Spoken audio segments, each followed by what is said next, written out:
thanks to the efforts of David Richards and others, and BOP, balance of performance aside, is still a factor. And it's propped up, as you know, David, GT racing on an international, European and a British platform. Here we have the Vulcan Aston Martin racing the Pro car. This has got some 820 horsepower, massive amounts of torque as well. It weighs just over 1,300 kilograms. They made just 24 of these cars. And my goodness me, does that look purposeful or what? Absolutely. Little Aston Martin flags adorn the rear wing. Struggling. Yeah, they might be there at the end. It looks purposeful, as you say, and it sounds exactly like a GT car should do. It makes a proper wailing noise as it now howls to the top of the hill, past Flint Wall. And on a course like this, you can only use a fraction of all of that horsepower, but it still looks and sounds mega, doesn't it? 7-litre V12. That's the kind of thing that's going to get people excited. And what a way to start off this Aston Martin batch.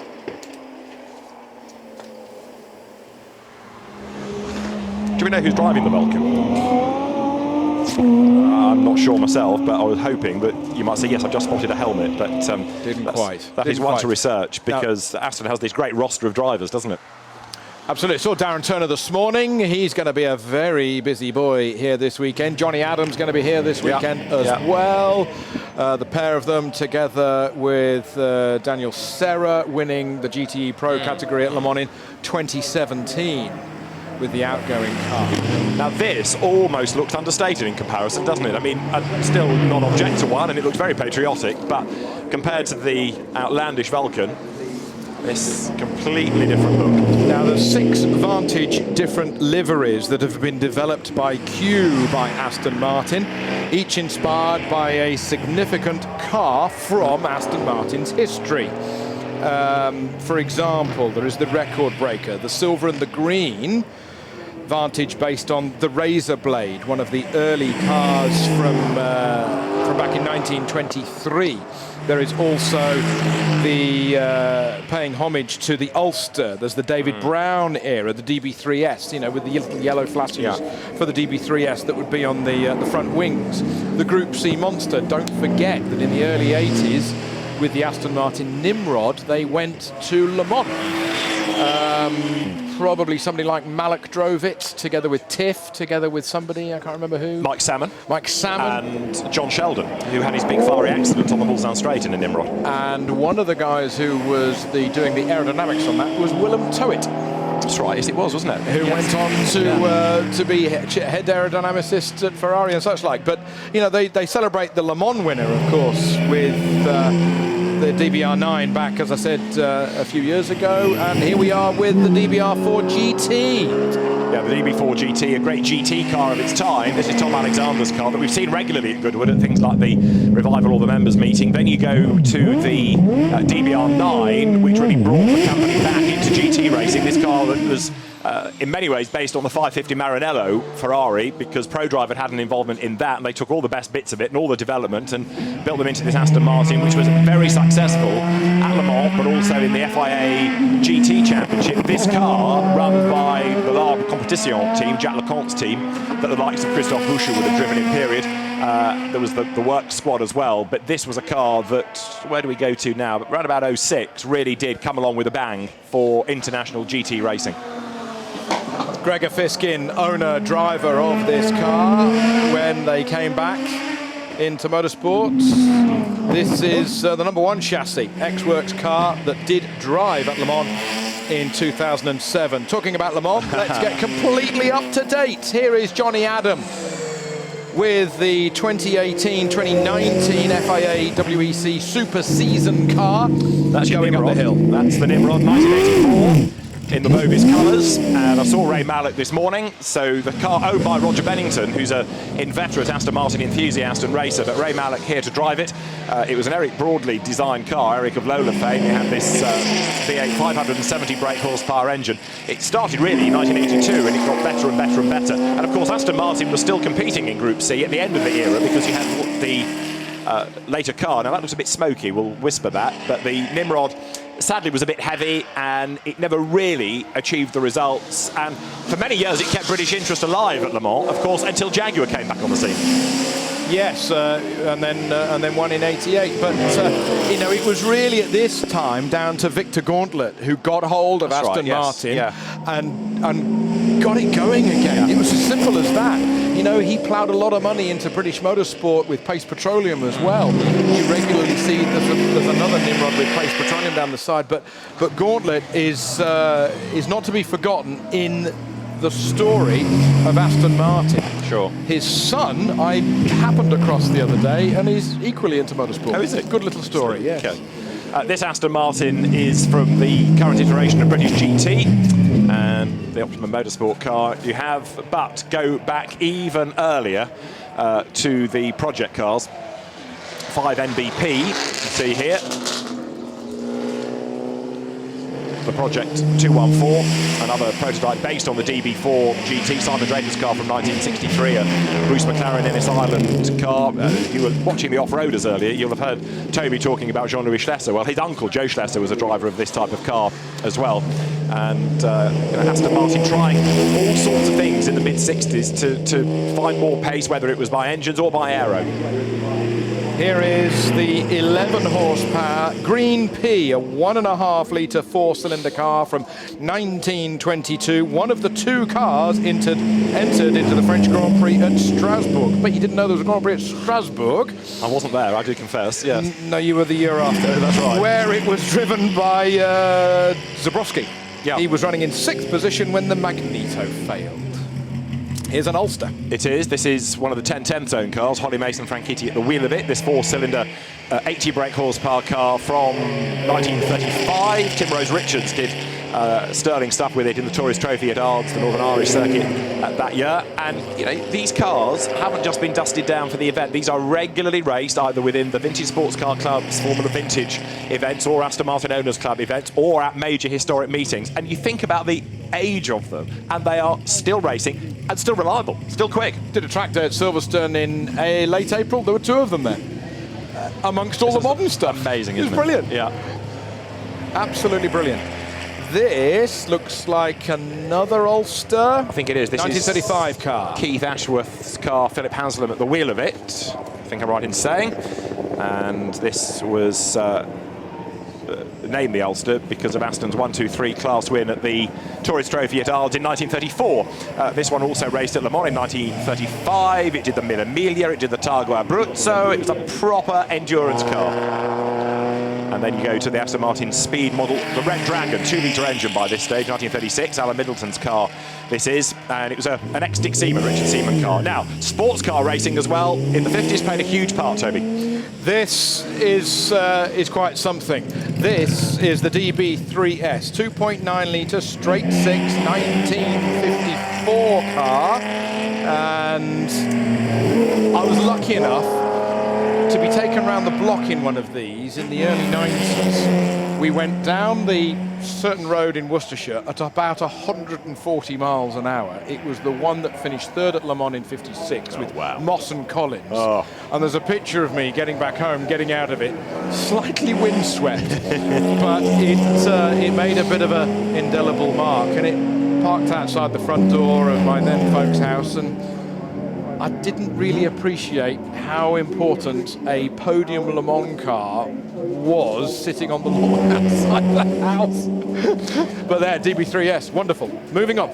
Absolutely extraordinary, isn't it? So you go to the DBR 2 VPE, this car in 1957, Egon Zweimuller Jr. at the wheel, and we're to 1957, the DBR 2, Peter Bradfield's car, based on the DBR 1, but by 1957, Graham and Peter Whitehead had started racing this car. And for Formula 1, you go to the DBR 4. Now, as I said earlier, it wasn't a great success in Formula 1, but they had a go. And this car was based on all the mechanicals of the DB3S sports car, but unfortunately, it had a front-mounted engine in a mid-engined era. It was heavy, it was underpowered, and not even the great Roy Salvadori's 6th place in either Britain at Silverstone or at Porto, sorry, at Aintree or at Porto, could do very much about changing the reputation of this car. It did have great success in historic racing in the 1980s because Jerry Marshall was crowbarred into this and won regularly. But in its day, it was,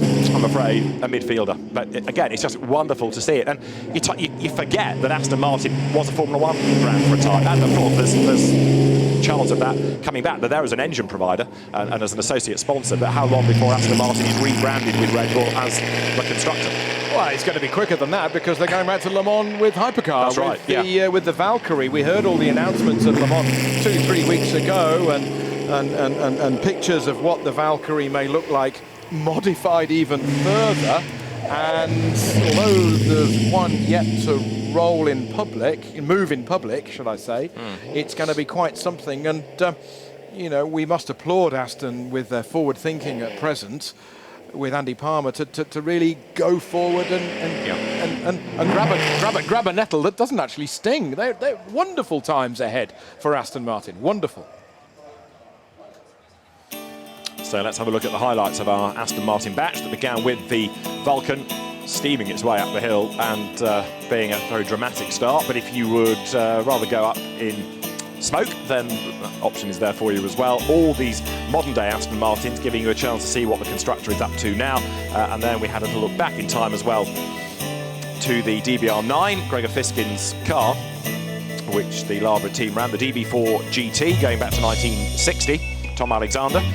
This is a car designed to take on the Ferrari 250 GTs in international sports car racing. Ray Mallock, of course, from a racing car constructing family, making Clubman's cars, but no mean racing himself in sports cars or Formula Atlantic or Formula 3, and still a very active racer today from the current era, the Aston Martin Vantage GT3. Then we have the Project 214.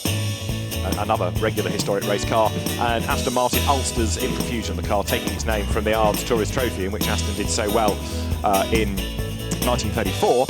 Holly Mason, Frank Hickey at the wheel of the red one, the Philip Haslam-driven Keith Ashworth-owned Ulster with its 1500cc 4-cylinder engine. And we'll have more from the Aston Martins, of course, during the course of the weekend. They'll be making their way back down the hill shortly, and we'll be heading to the front of Goodwood House for our Aston Martin moment in a few minutes' time here.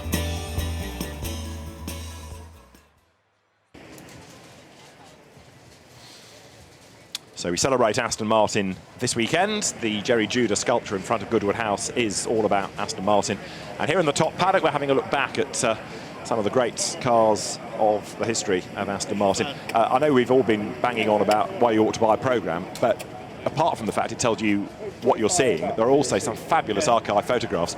And there's one in the programme on pages 66 and 67 of the DB3S coming across the line at the Goodwood race circuit to win the 1958 Tourist Trophy. Sterling Moss, hand aloft, the car that he shared with Tony Brooks.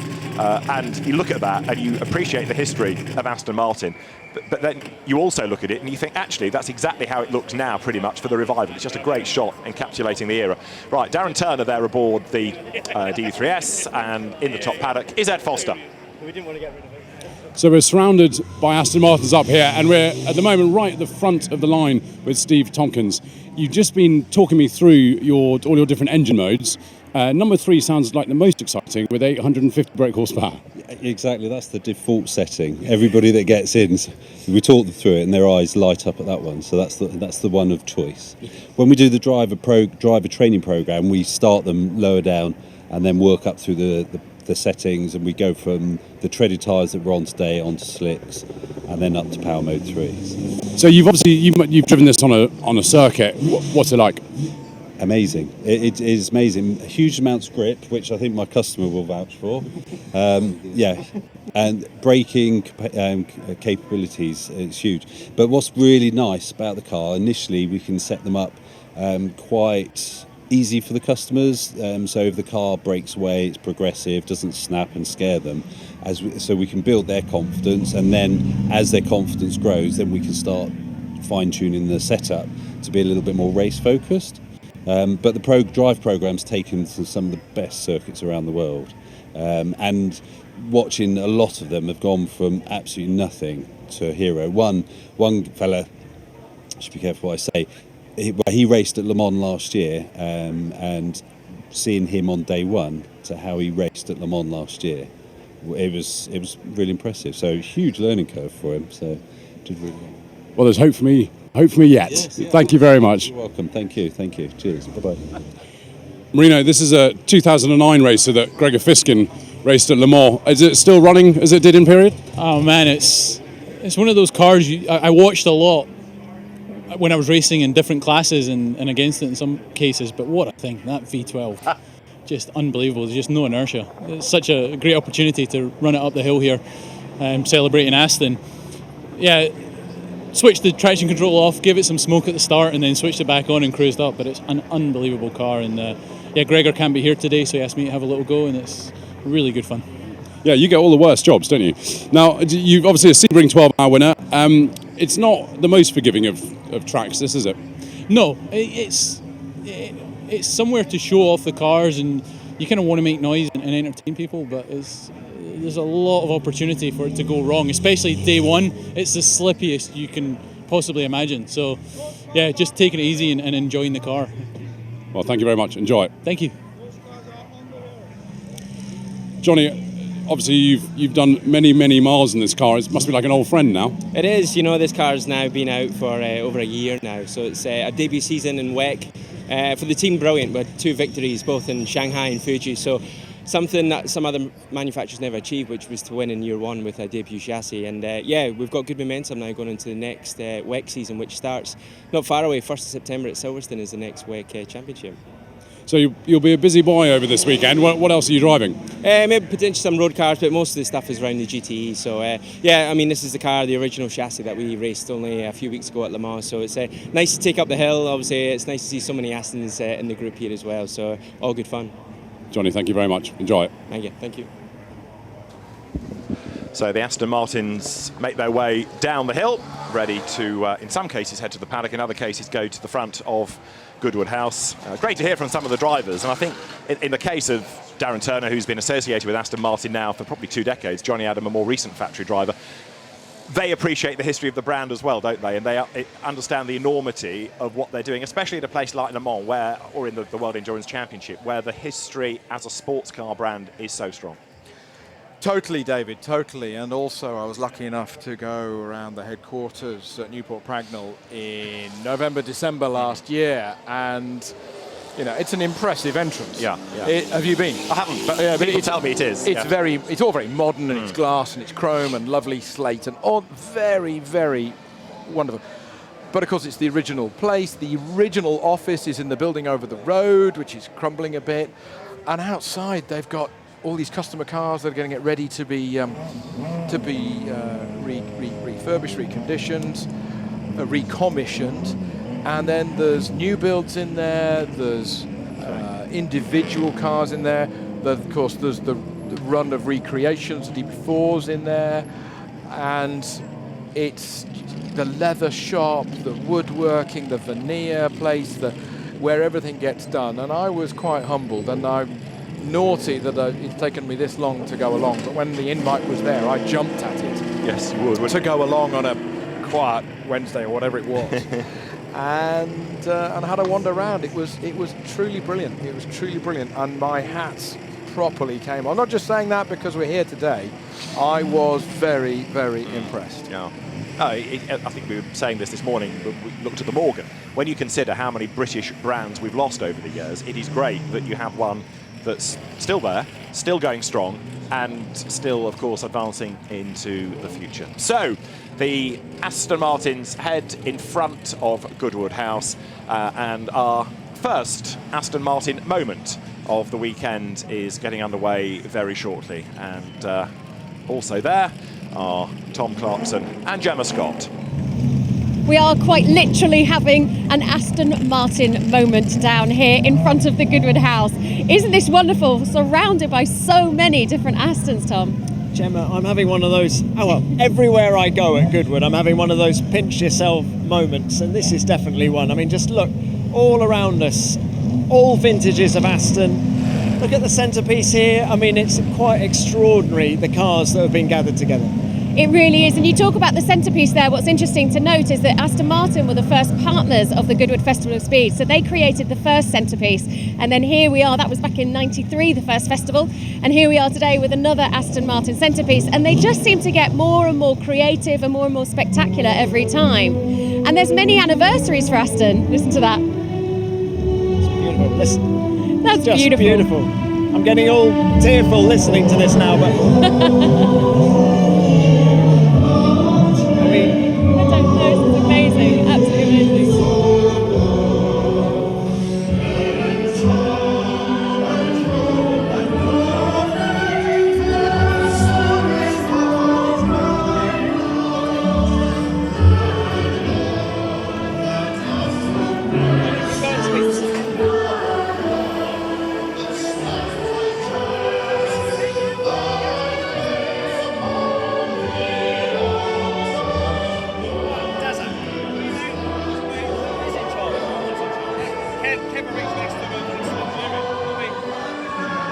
So we have the cars in front of the house, drivers making their way to the balcony too, and a very emotional moment this, isn't it? And it's so Goodwood, a great British brand at a great British event.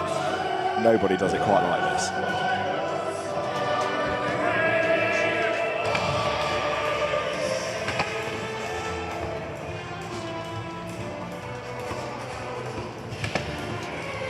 And of course, as you can hear in the background, there's a nod also to Aston Martin's movie involvement and the association with James Bond. In the books, he was a Bentley driver, but in the movies, he's always been associated with Aston Martin, especially from Goldfinger and the DB5 onwards, and to the modern cars of the day. So, to the fireworks, to the strains of the John Barry music, we have the 007 involvement recognised as well. But as I say, nobody does it quite like this, and if James Bond would forgive me, nobody does it better.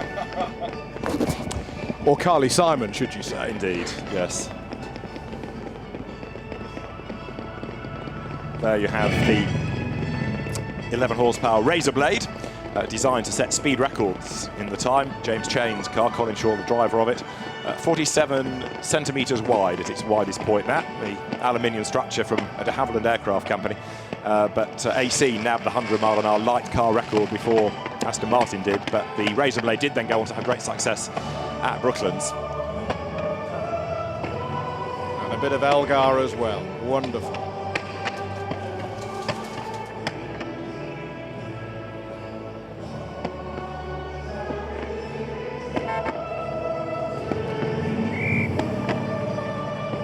Even the current Aston Martin green look in the fireworks. That is attention to detail for you, isn't it?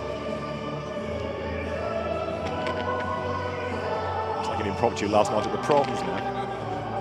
Fantastic, absolutely great, and also wonderful to see so many of you there supporting this Aston Martin celebration.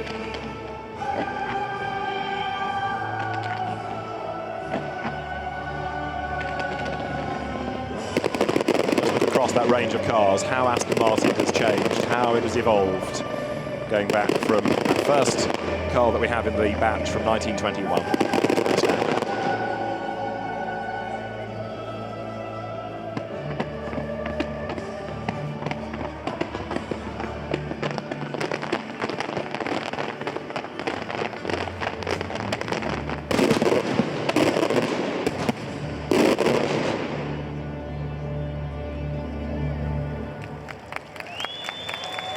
Fantastic, everybody. Brilliant. Absolutely outstanding. And we'll have more Aston Martin moments over the course of the weekend. But if that doesn't make you proud to be British, what does? And if I go to the end of the garden, I can see the Malvern Hills, so Elgar's extra special to me. Fantastic. Wow. It's extra special to me. That's just wonderful. The Jerry Judah sculpture was being discussed on Goodwood Radio this morning, and for some, I think my initial thought was that it was the swirl was to show the speed of the car, and if you like, the air behind it. I'm reliably informed it is designed in order to show going round and round and round, and the endurance heritage and the Le Mans whim. But it's a fabulous sculpture. Now, let's go back to Goodwood House and rejoin Tom Clarkson. Well, that was one hell of a moment, wasn't it? And Darren Turner, you race for Aston Martin. Just the magnitude of this manufacturer really comes home when you see something like that, isn't it? That was amazing. It's so great to be part of that, and obviously I got a chance to drive the DBR1 from 1959, a historic part of Aston Martin Racing's period. So, and to see all the other cars, we've got the Vantage Heritage Edition here. We've got 6 of those here. Vulcan here, DB11s, some of the best cars that Aston's ever produced. So great to be part of it, and what a display that Goodwood's just put on for us. Now you mentioned the DBR1. Lee, if I can get you to turn round, this car, but models of this car finished 1, 2 and 3 at Le Mans in 59, is that right? Definitely 1, 2. Was it 3 as well? Definitely. I'm sure it was. That was news to me, but yeah, definitely 1, 2. So yeah, I mean, it was a great period in the history of Aston Martin, and we've been back since 2005 and trying to replicate what they did back in 1959 with wins, and obviously the chances to go back there with the Valkyrie in a few years' time to try and win it outright again, and try and see if we can do what they did in 1959. How long have you been with Aston now, Darren? Since they came back to racing in 2005, so it's a long period. We've had some amazing highs, great success, obviously winning Le Mans 3 times in our class in GT1 and GTE, but so much other racing going on around the world with the GT3s and GT4 cars, so there's so much racing as part of modern day Aston Martin, but then you've just got beautiful road cars as well to enjoy. And the highlight, of course, is the Goodwood Festival of Speed. Obviously, always. I mean, this for me, it's a work weekend apparently, but it's not really. I love coming down here. I'd be down here anyway if it wasn't for driving Aston Martins. I'd love coming to all the events at Goodwood. They always put on such an amazing event, and this one, Festival of Speed, the members meeting, and the revival, they're all magic in their own special ways. You and me both, Darren. Thanks for that. Gemma, over to you. Yes, I am indeed here with Johnny Adam now, another Aston Martin works driver. Sat with your Le Mans car. We're not going to touch on Le Mans. Let's touch on the beauty of being an Aston Martin works driver in and amongst a celebration like this, where we're celebrating so many anniversaries of Aston. Yeah, it's an amazing year for Aston at the moment. You know, we celebrated at Le Mans 60 years since Aston won Le Mans in 1959, which is special, and then to be here in front of everyone at Goodwood. The weather, the cars, it's just perfect, you know, great celebration. Well, it's the British iconic car, isn't it, the Aston? It's something that's such an aspirational car to have as well. To see it running in the Le Mans Championship in the WEC is wonderful as well, because we get to see the true performance of the race car. But these road cars that we're surrounded by as well, and the different marks that we've got are truly incredible. What's it like for you as a driver? You know, you guys come here on a much more relaxed weekend than we tend to find you when you're at your professional race weekends. You know, being able to take the car up the hill, etc. Talk us through a little bit of that. I think it's a special event. You know, any time that we get the opportunity as drivers to come here, you want to take that opportunity, because it's great to show the public the cars as well, more importantly. And I think it's one of the greatest events out here, because people can see their childhood cars. You know, for example, you know, I'm in awe of a lot of these Astons, and I will have a look at them later on, and that gives you that opportunity, this event, you know. So it's great, and to run these cars up the hill is great, you know, to see smoke and, you know, everyone having good fun going up and down the hill all day is great. But it's a special occasion, especially this year with Aston. It's just it's a big tick in the box for everyone to be here. And even hearing that Bond music there as well, that association with the film, it really is a magical lifestyle. It is, you know. We see it from the race side of things. You know, Aston as a brand is very powerful, and you know, we compete all over the world, but when you hear these Astons, you know, in a race formula, they sound great, but also they attract that special, you know, that special fan. So it's great to be here.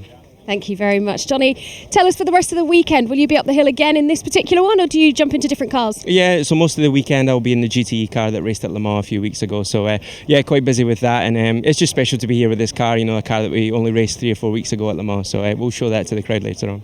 Excellent stuff, Johnny. Thank you very much. Enjoy the weekend. Enjoy the celebrations around us as well, and the incredible atmosphere. We're not going anywhere. This Aston Martin moment is here for a little while to stay, and we're going to enjoy that moment a little bit more. But I do believe Tom is with David Richards of Aston Martin Racing. That's right, Jem. I am with David Richards, a man who knows all about Aston, and particularly the racing programme. Yeah, we've had a fair share of involvement with the race programme, and looking around here, some of the great cars from Aston Martin's racing history, going all the way back to the 50s. So, now don't be modest. I think you've been involved since 2003, haven't you? How much success have you had with Aston since then? No, it was the coming back of Aston to sports car racing in 2003 with the DB9 in those days. 2007 we won the GT class at Le Mans, so that was the sort of first starting point for the resurgence, if you like, and to this day we've got cars racing all over the world now. The latest car here from almost direct from Le Mans, and around the world we've got cars competing national championships. We've been winning in the British Championship many times in the last few years, and well, everywhere you go you see Aston's racing now. How excited are you about the Valkyrie coming back in a couple of years' time? Now that's an incredible project, and Adrian Newey designed car. It's very exciting. The ACO, the organiser of Le Mans, catering for the hypercars to come back, not just to Le Mans, but for a world championship. So I'm looking forward to the days back in the 50s and 60s where you saw real sports cars that you could drive on the public roads racing at Le Mans for victory. Okay, well look, come on, let's have a look around here, David. Do you have a favourite car? Well, I have to say it's one of the DB3S's or the project cars. You have to they're so elegant, aren't they? You just look at those cars. You couldn't design a better car today. You couldn't indeed. Well, look, thanks for your time. It's wonderful to be here. They've turned the weather on as well, haven't they? Always do. Charles has let us play in his back garden. It's great fun. It is great fun. Jem, over to you. Around. Stand by. Well, from professional Aston Martin drivers to an Aston Martin enthusiast and owner down here. And with a name like Martin, it had to be an Aston Martin, sir. Yeah, well, I guess so, yeah. I've always loved the brand, and we bought the car about 11 years ago to bring it back to life and do all the events that it had done in the past, i.e. Goodwood and Monaco and Le Mans, amongst other races. So we've had 11 years doing all of those a number of times, yeah. Did you have to do any modifications to the car or any renovations when you bought it? Yeah, the car had been in America, hence the gleaming bodywork, but mechanically it had to be a total rebuild, which was done by Hall & Hall. It's a very reliable car. It was built by Aston Martin as an endurance racer for Le Mans. And actually in 1952, it lasted 20 hours at Le Mans before something, gearbox broke, I think it was, or rear axle. So it's a very sturdy, long-distance car. And we've done races, 2-hour races, 1-hour races, and not always, but nearly invariably it's been finished, which is all you can ask for, really. And its ultimate thing at Goodwood was... in 2017, it won the Freddie March race, which was we've been trying to win for years. I'm going to have to interrupt you there for a second. We could go through this history for a while. I'm sure we would love to. A beautiful car. Thank you very much. Enjoy your time, and let's go and join the track action.